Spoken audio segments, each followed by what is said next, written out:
Choraibari Police has arrested a dacoit who was involved in the robbery at a house from Lakhinagar area under Choraibari Police Station. The arrested is Nur Islam. Police has presented him to the court on Wednesday by asking remand. Few days ago, there was a robbery organized at a house from Lakhinagar area under Choraibari Police Station. After investigating the case thoroughly, Choraibari Police finally arrested one dacoit named Nur Islam. Although the police could not recover anything from the arrested, but they also said that they will be working more hard to find out the other related dacoits.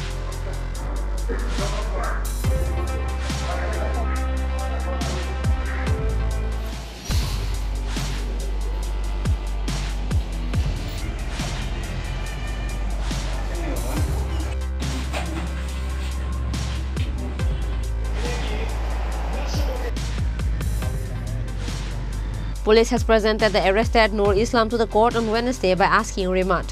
However, police were not ready to open up regarding the incident. Bureau Report, Chini Khorang.